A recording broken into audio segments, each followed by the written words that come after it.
Well, greetings everyone, Facebook Live. This is Single Adult Ministry of the United Pentecostal Church, and we are so ecstatic to have three great dads, two of them who are formerly single and one who is currently still in the battle. I guess two if you include myself. But we are here to have a little discussion on what it means to be a single father, maybe have some questions and answers. And these are all great men who will help us tremendously. First, we have Gary Carter, who is the president of Texas Bible College. They're out of Lufkin, Texas. And he was a single dad from 2001 and beyond for several years before he got remarried. We want to welcome you, sir. Thank you so much for being a part of this and helping so many people out. Yeah, it's just great to be with you today. Yes, sir.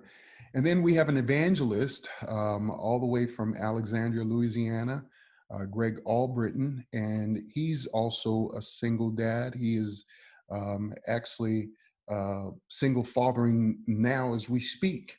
And so he's got invaluable lessons and invaluable knowledge about this subject. And I know that he will greatly thank you so much for being a part of this broadcast as well. Honored to be a part. Yes, sir. And then lastly, we have Brother Size, and he pastors Bayside Apostolic Center there in Torrance, California. And his wife is actually the National Singles Director, Single Adult Ministry Director of the United Pentecostal Church. And he also was a single father of two, I believe, in the year 2000. He has remarried now, but he has so much that he can give us here. And we honor you and we thank you for being on the show as well, Brother Steve Size. It's an honor to be here. Glad to be a part of this. Yes, sir. Well, let's get right to it. I have a question, start with Greg, and I have a question for you. This is one of the questions that is always brought to our attention. And that question is, it feels that there just isn't enough of me to go around. There's only one of me and there's so much of them. So how do I handle this? How do I handle, balancing my time between 3, 4, 2, whatever it is? How do I balance my time as a single father? That's a great question, and definitely to me one of the greatest challenges that I've found in the last year that I've been a single parent dad, between my two daughters that are in their mid-teens and then my little boy that's 7. Their needs are so different, and they can come to me 2 minutes apart. Daddy, I need this. Daddy, when are you going to play? Daddy, I need the Bible quiz. Daddy. And it does stretch you. I think an anecdote that I like to use, I saw the comedian at Branson, but I'm sure it's an act that's repeated, but it's the spinning plates, where he spins a plate on top of a little pole, and then he puts another plate on another pole, and then he puts another plate, but he has to keep them spinning for them to stay on top. And he gets up to 6 or 7. That is probably how I would define how I felt most days the last year. Is there more plates spinning, or it feels like they are, than I can keep together. It's a great analogy. But that's how I feel. But what I've learned is to kind of embrace it. And when it's time to go to bed and wake up and spin those plates again tomorrow, and just keep doing the best that I can. One day I was looking at a pile of dishes late in the evening. I was frustrated. One of my daughters maybe was going to help me and didn't. And so I'm tackling the dishes. I'm whining. I'm complaining. I'm telling God, here I am with this stack of dishes. I need to be focusing on ministry. And the Lord, in his kind, gentle, authoritative way, said, this is your ministry. And I stood at that sink and wept, saying, being there for my kids, that is my ministry right now. Yes. So at the end of the day, go to sleep, wake up, spin those plates again, and do the best you can. Man, that is so incredible. I'm reminded And this isn't even part of the program, but you just sparked something. I'm reminded of when I first became a single father, and I was, at the time I was so concerned with pastoring. I've always wanted to pastor since I was a child. And I remember thinking to myself, they brought me out of Argentina. My divorce wasn't fully finalized. I was still begging for my wife to come, and I was praying and I was asking the Lord, please, uh, don't allow this to happen. But, how can I do this? Now I won't have a church. And he gave me a dream, and in that dream he took me out to the field and said, I'm going to show you who your church is. So I went out and I started running, and I was weeping because I was so excited that I would finally pastor a church. And in the distance I saw two men who were working the fields, and I screamed out to them and I said, hey, you're my church, you're the ones I've got to pastor. And finally, to make a long dream short, when I got close, as I got closer, I realized those weren't two men; it was my two boys. And when I looked over to my side, the Lord was next to me in my dream, and He pointed at them and He said, "That is your church. That is your church." So, man, that's so powerful, bro. That's so powerful. I have a question for Brother Carter. How do you deal with all the constant advice people want to give you, and they feel the need to give you regarding parenting and being a single parent, and for many of them they're not even single themselves, so how do you deal with that? Well, I appreciate the question. And I suppose that in life, you have to recognize that there are questions and there is advice that comes with the territory. Like when I became a pastor, there was a lot of folks that gave me advice, sometimes from the ministry, sometimes from the saints who'd been in church for a long time. But I looked at that and recognized it comes with the territory.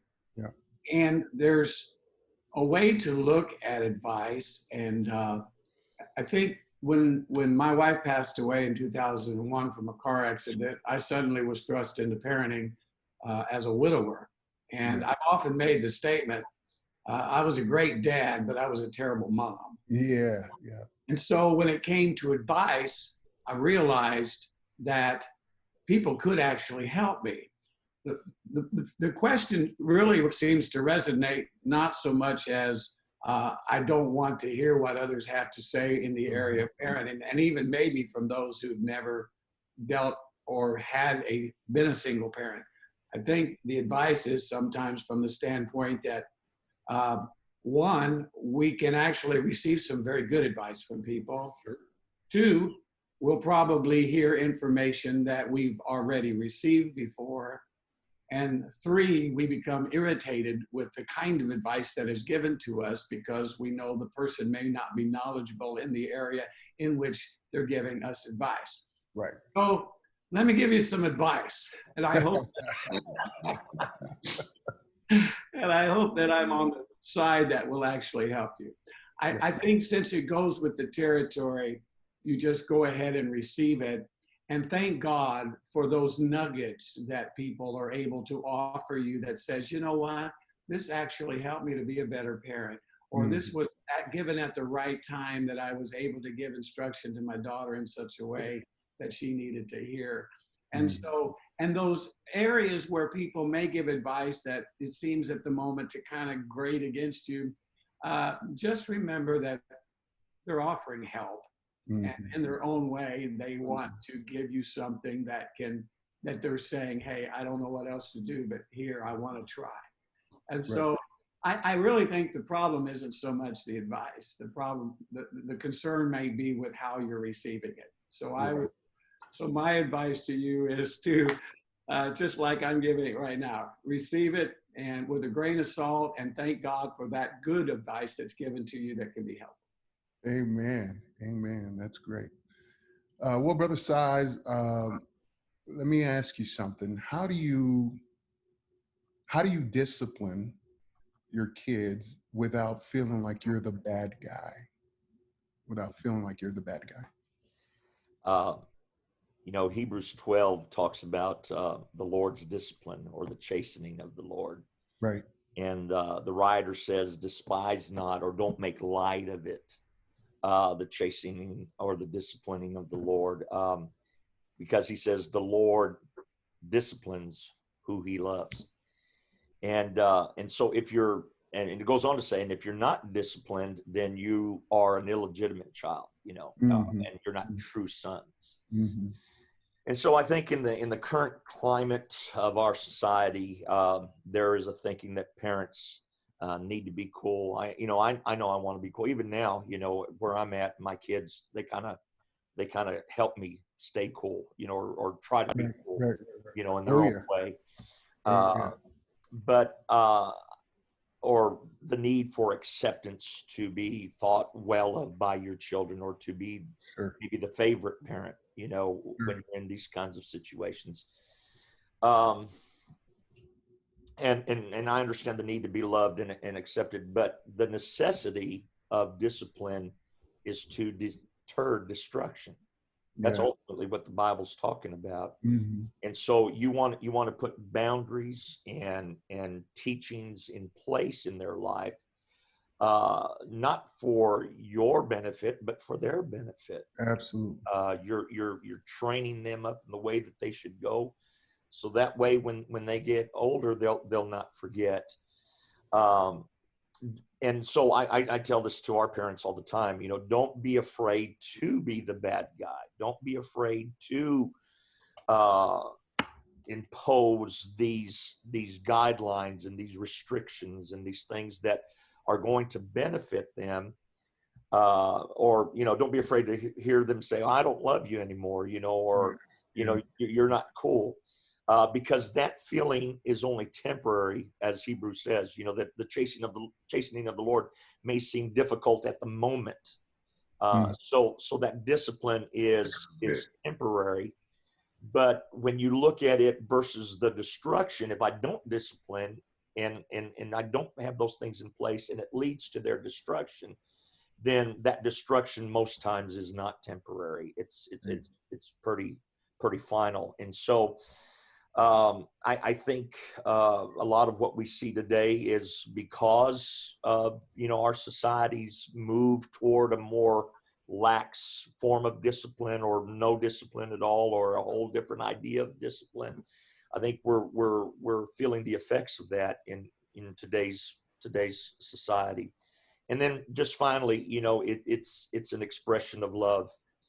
Um, when you are feeling like the bad parent by, you know, imposing these restrictions and all that, and being firm in your words and firm in your stand, there's going to be a day they're going to understand it, and they're going to realize, you know, thank you, Dad, for not letting up. Thank you for being strong. Thank you for being that. And you know what? There's sometimes that's exactly what they're wanting from you. You know, I remember telling my kids, don't be afraid to use me, you know, to get out of a situation. You know, like say, well, man, I can't go that way because my dad wouldn't allow it. My dad would be upset. So don't be afraid to use me in any situation Mm-hmm. that Mm-hmm. you're kind of concerned about, or that you don't want to be a part. So That's good. don't be afraid to be the bad guy. They're going to love you for it in the end.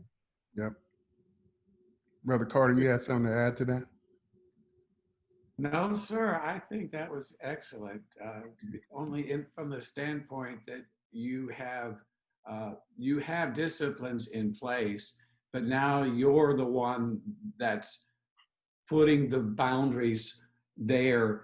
And so I found out in parenting that uh, just the simple communication, and I may be in a different place. Obviously, Brother Al Britton would be different than me.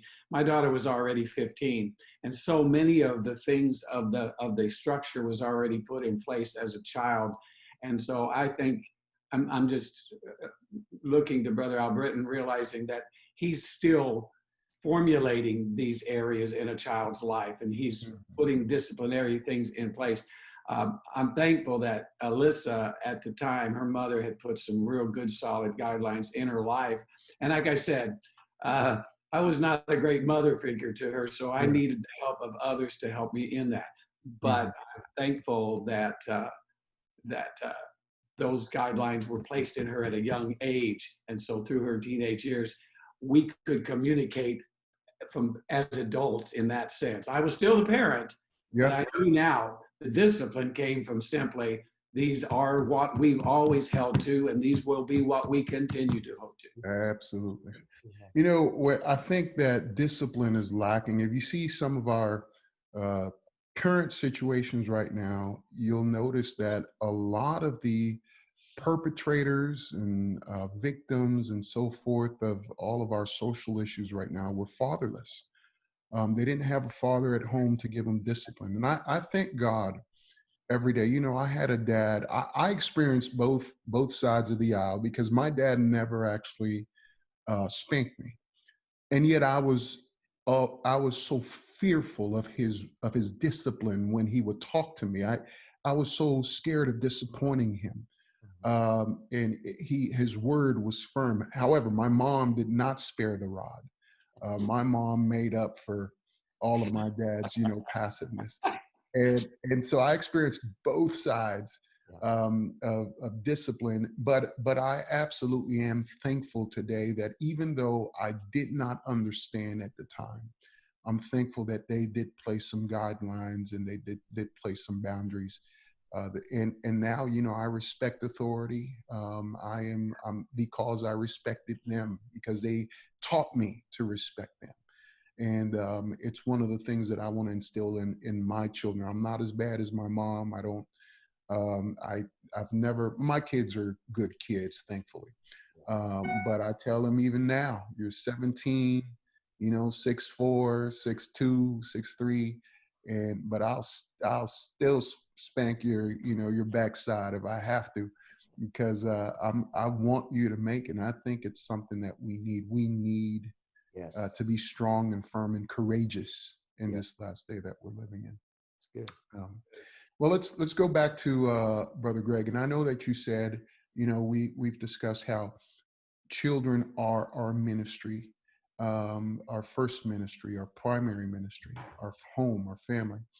But there are also times that you need a little time for yourself. Um, how do you deal with that when you need time alone, when you need time for yourself? While parenting, you do need that. So how do you deal with that personally? Yes, we all need time to ourselves, or time to clear our minds a little bit, and make sure our spirit is pure, and just washed in the presence of the Lord, or just being by ourselves. So Mhm. I flew next to a businessman one time who showed me his life plan, and I knew him, but we were able to talk on the flight. And I remember that he said, Greg, I have to break my life down into 15-minute compartments. He said, some people will schedule by the day, some by the hour. I have to break it down. I may have a 15-minute slot to write. And he said, so I'll stop and I'll write. And I remember that impressing me, because I might be one that schedules by the week. I'm an evangelist and I work on weekends. And so, but I found that even 15 or 30 minutes can be a blessing. And so during the quarantine and during the summer, my kids have been on summer hours. My quiet time is before they wake up in the mornings. Mhm. And so I'll have that quiet time. And then another thing that I've done, I started last year, 54 years old, but last year I was a first-time gardener. And then Mhm. just a small garden. And but that garden let me work on it. I mean, and Yeah. this year I've added potted plants. So I have 2 rows of a garden and about 20 potted plants. And I mean, I don't know why, but I'm enjoying that. But sometimes I look at those plants, and while I'm out there by myself, see, I'm still on the property. It's not something like golf that, I mean, I would love to get to play Yeah. golf. Yeah. Something where I don't have to leave the property, but I'm by myself for that time that I'm carrying and doing that.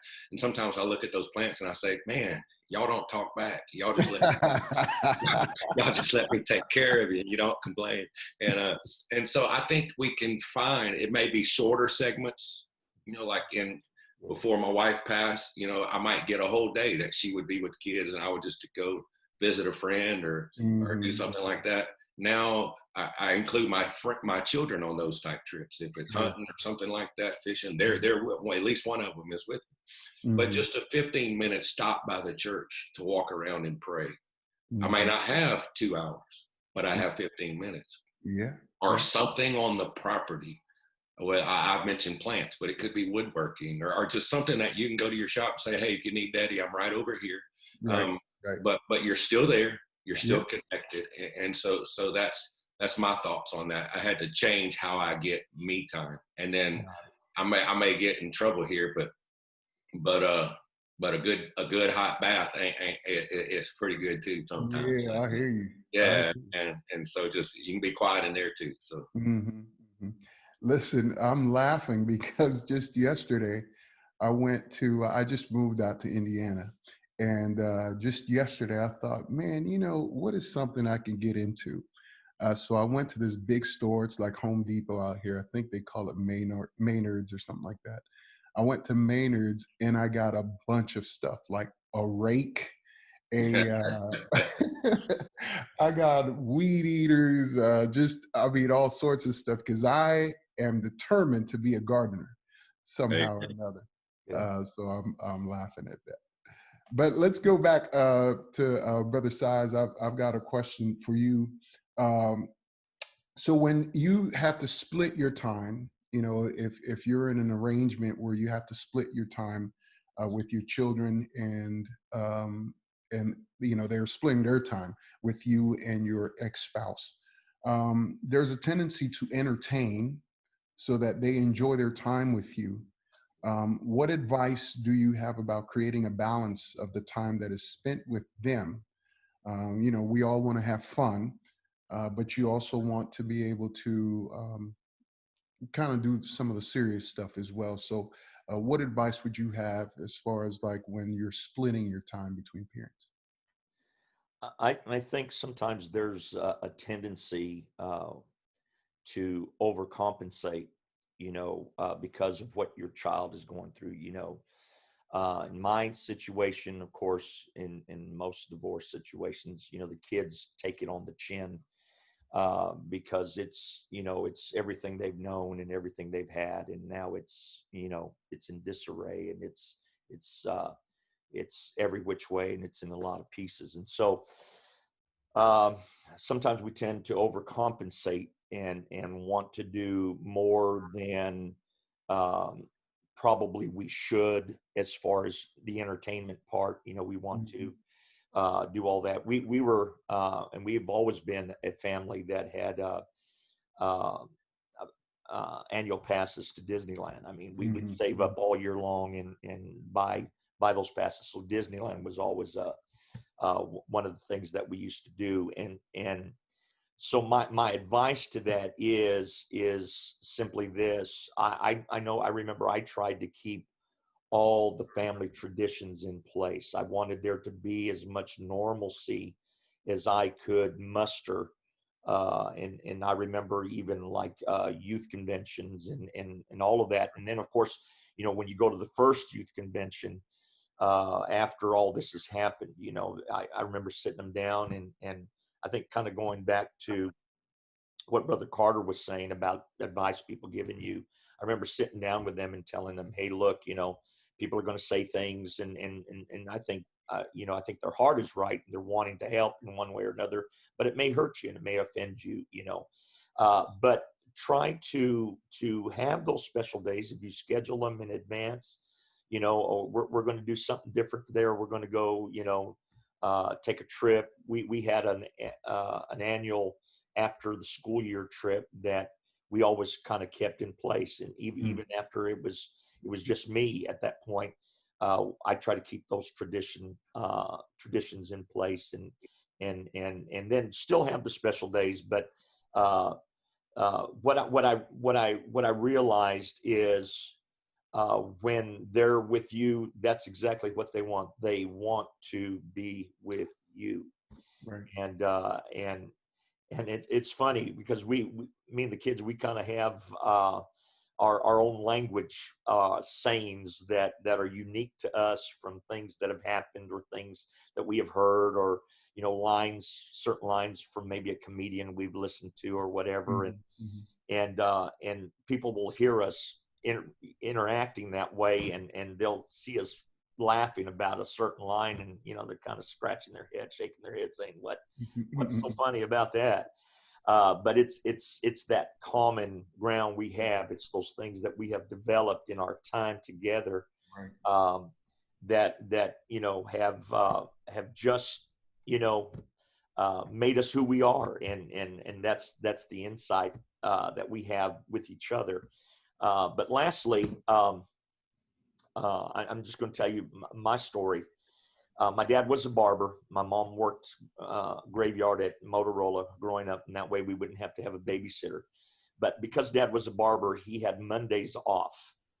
And so I remember there were a lot of Mondays, at least once a month, maybe sometimes even twice a month. Mom and Dad would go get us and take us out of school early. They'd load us up in the car. There's a little town outside of Phoenix called Apache Junction.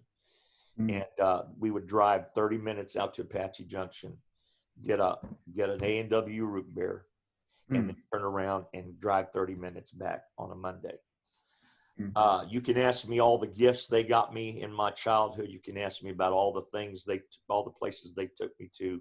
But the thing that stands out the most are those Mondays going out to an A&W 30 miles away, drinking a root beer float. I remember that was our deal, and then turn around coming back. So don't despise those times where it's just you and them, because you're filling their life with memories they'll never forget. Absolutely. All right. Absolutely. That's awesome. I think one of the main things as well, man, I think we get so distracted so many times while we're, having time with our children. And it's so easy to get it, into your phone and start doing business and Come on. emails Yeah. and social media. And by the time you know it, man, you've only got so many hours, so many days with these children. And they're out here. I think you should not waste your time, just put them in front of a TV, or put them in front of social media or whatever. Spend some quality time with the kids that you have during that time, that's a little portion of time that you do have. That's something that I would advise. Yes. Brother Carter, I'm coming to you. I have the last question here for you, and that is, someone said, I am a father of a teen girl, and I'm struggling with feeling inadequate in answering her questions or feeling like I'm meeting her needs. Should I be turning to a female for help? This is a single father, and he's asking for help with a teenage girl and how to go about that. Well, this is the one question I really wanted to address, because I was the father of a teen girl who had lost her mother, and I was a father who felt inadequate in taking care of this young 15-year-old girl. But I want to say, now that I have 19 years of looking back, Alyssa and I have an incredible relationship today, to the point that we talk nearly every day. And so the first thing I would say to you as a father is that this is an opportunity to bond with your child like never before. And Brother Size, Brother Britton both have said, and you too, Brother Diaz, is that this is a time for quality. And so I haven't got to whether you need to get a lady's help or not just yet. But I would say that what Alyssa and I did, I realized right away I was going to need to get into her world, and she was going to need to get into mine. So I went to a lot of Christian concerts. That was not necessarily my genre, but it was her genre. So therefore, I sat beside her and let her bring her friend. And she's a sports fanatic today because her daddy likes Texas A&M or baseball or whatever. But not only Bible quizzing, that we had that as a common bond, but we added new bonds in our life, so that when we get on the phone today, you can tell I'm passionate about this, so that when we get on the phone today, we have things to talk about, and we're very open. So let me answer the question about, should I turn to a female? Well, she's a teenager. You can turn any female you want, but she's only going to accept the one that as she actually gravitates to. So I've learned that in some ways, I just need to be dad. And as the teenager is finding her way, I want to make sure she's being directed to those in her life. But believe it or not, they're out there. and they'll usually gravitate to her. And when they do, she'll bond. And so Alyssa has pastor wives who talk to her because they knew her mother. Right. Or she has people within the church that know how to give her that certain word at a certain time. I didn't help her with her hair or pick out her clothes and all those things. Like I said, I'm not a very good mom. But I did realize that she was in that age, as the question asked about a teenager. She was in that age that she was to find herself. But what she really needed, she needed a dad that was there, a dad who loved her unconditionally. And so I was able to give that to her for 19 years. And so I will finish that with this statement. I did not direct Alyssa to particular ladies, but I am thankful for those who spoke into her life and to continue to be a role model and a friend, and especially my wife, Cheryl. I'm remarried, and Cheryl, Alyssa loves, because Cheryl never pursued me. Cheryl was a lady the entire time, and to this day, Alyssa loves her for that. So I discovered that let God bring women into your teenage daughter's life, but you be a dad. And when you do that, that's the best thing you could have. That's good. Man, that is amazing. Greg, you've got anything to add to that? I know are you in the same boat? I mean, I'm 1 year in this journey. What I've done is some of my daughter's best friends through Bible quizzing from around the state and then from our local church. 2 instances, I've just had a couple conversations that kind of evolved, like Brother Carter mentioned, people that were already in her lives, godly ladies. And I just let them know, you have my permission to speak into my daughter's life. When she's spending the night with your daughter, when she's hanging out, feel free to invest in her life. So I've not taken it further than that, but I've given a few my blessing, just saying, invest. She doesn't have a mother, but I want godly ladies in her life. So thank you, Brother Carter. That very much ministered to me. What you spoke on, but that's how I've gone about that. Amen.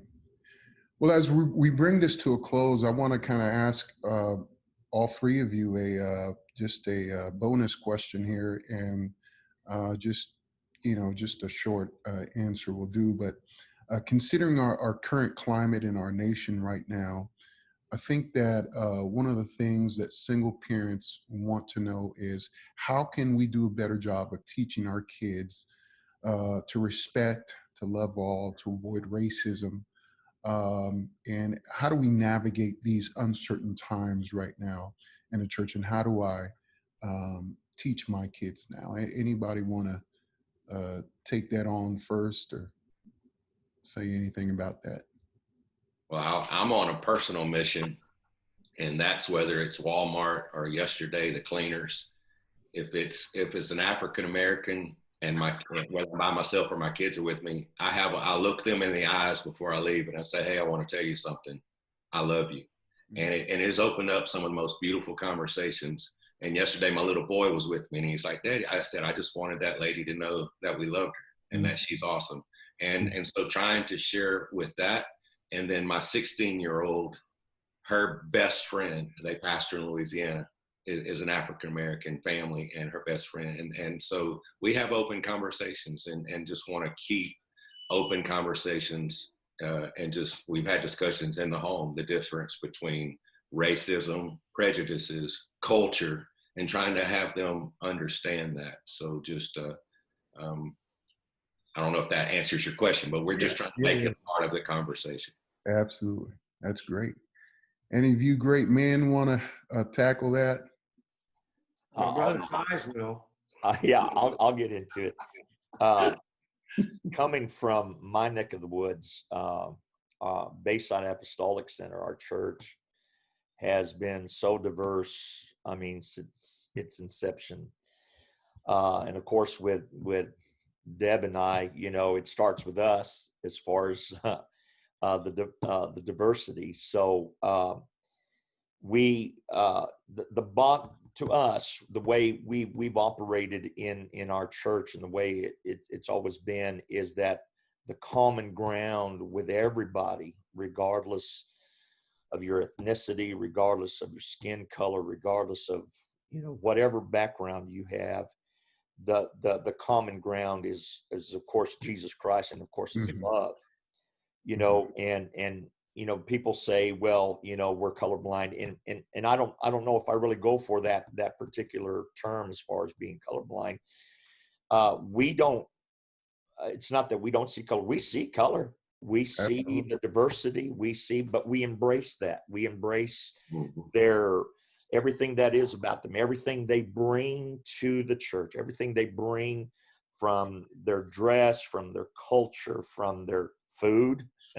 You know, Mhm. Yes, uh, sir. I all of that. embrace all of that. Yeah. So No doubt. you know, for us, you know, it's that common ground of love that says we embrace you, uh, from whatever, wherever you've come from, whoever you are. You know, our common ground is Jesus Christ. He's the one we try to emulate. He's the one we're shooting for, and based on that love, you know, we just try to be as cohesive as we can in the Mhm. church. So that's how we're trying to implement that. And of course, racism does exist. There's no denying that. You know, Sure. it is definitely an issue. But in order to change that, in order to fix that, it's got to start right here. It's got to start Mhm. in our Yes, heart. sir. It's got to start That's in our good, man. minds. You know, Romans 12:2, be not conformed to this world, but be transformed how? By the renewing of your mind. Mhm. You know, so that's how we deal with it out here in LA. Amen. Mhm. That's beautiful. Well, I would say for me, it's just been a personal journey. And when I was 17 years old, I joined the United States Navy. And so automatically within the military, there is this interracial working together with, which was incredible. And so Mhm.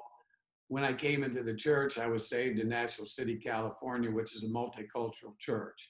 And so my life became just one that was integrated with all. And so that's how I've lived. So now, as president of Texas Bible College, we welcome everybody into our school. And there's really not a lot of discussion upon race. And I Mhm. recognize that people feel familiarity and comfort with those of their nationality. And yet, when it comes together in an atmosphere like Texas Bible College, it's a family atmosphere where everybody feels a part. And that's what I also love about our singles ministry, nationally as Mhm. well as locally, is that people are single and therefore they come in. So Mhm. I don't really recognize, but I do want to say that it is an issue that needs to be addressed from the standpoint that we can't erase the hundreds of years of America, you know, racial insensitivity and all. And we do need to recognize that there are injustices that have been done. But at the same time, we want to address them in a way that's profitable for everybody so that our nation isn't torn apart. But yet Mhm. we're recognizing that there needs a feeling and a coming together. And I believe that this crisis can be a time that we can come together as a nation as long as the right voices speak together to bring it about to pass. But I think that's happening when we are open to the discussion and recognize that there have been injustices. But along with that, there are people that are saying, but we want justice to be done and love to be shared with all. Absolutely. Absolutely. I speak for myself. We just got back from Pearland, and there's a little pocket in Pearland that is very, very diverse. As a matter of fact, maybe more African American than anything else. And that's exactly where we lived for the last 3 years or so. And now we just moved out to Fishers, Indiana. You know, we're helping a church out here, and also going continue to travel some. But now I live in a community that's 88% white, and so I've brought my children out this way, and it was so cool to get here and have all my neighbors come out, and some, I don't know if it's because of the current climate or if this was just, you know, normal to them. It seemed like it was just them, you know. But they came out, brought us water, and introduced themselves and loved on us and stuff. And it was a great teaching moment, for my children, you know, that this world is not as bad as the media is proclaiming. Yes. Yes, there are injustices that happen to this day, and our history is littered with injustices. but man, we have come a long way, a very long way. The very fact that I'm able to live in a neighborhood like this, and that I'm able to travel and have some of the benefits of capitalism in this nation, and freely go and freely come, is a testament that to the fact that we have come a long way. And that's how I try to what I try to instill in my children, that yes, there are injustices and we must fight against those injustices based on truth, but also we must acknowledge that we have come a long way, and we continue to grow, and we're continuing to get better. Amen. Well, I'm so happy that we got to do this, and we got to talk to you guys. And I hope that anyone that's listening right now, that you were ministered to it. Hopefully, some of these answers were beneficial to you. And please follow us on Single Adult Ministry. Look up our website, follow our page. We're going places. We're doing great things. And August 1st, we're going to have our first online. It's a virtual national singles conference. And it's going to be incredible and powerful, so you don't want to miss it. God bless you all. Happy Father's Day to you all. And I pray that you are blessed by this. Why don't we have a time of prayer just to end it all, and to pray for all single fathers out there. Brother Greg, why don't you lead us in that, and we'll close this out with that. Lord, we honor you. We worship you. We exalt you. We give you glory today. David gave high honor to you, Lord, when he said, the Lord is my shepherd. David was a shepherd. Mm-hmm. And he said, I know what it is to be a shepherd. And he said, Lord, you're my shepherd. Mm-hmm. Well, Lord, I'm a father, but I can say you're my heavenly Father. Mm-hmm. And I thank you for being my Father. I know it seems like even more this last year, the stresses, the challenges, the journey of being a good father and being a godly father. And I just want to thank you for being our Father, that covering, that undergirding, that protection, that provision that you provide. Put it in our hearts to provide to our children and our families. Lord, I honor you. I pray over my friends today. I pray over everyone watching this. Lord, let fuel come into their lives. Amen. I've received strength from this today. Yeah. Yeah. I've received knowledge and information that will help me today. I pray everyone listening receives, as Brother Carter mentioned, a nugget, receives something, that fuel that can nourish them and guide them on their journey. We give you glory. I pray strength to every home unit, every family represented by watching this video. In Jesus' name, amen. Amen. God bless you all, and thank you so much for participating.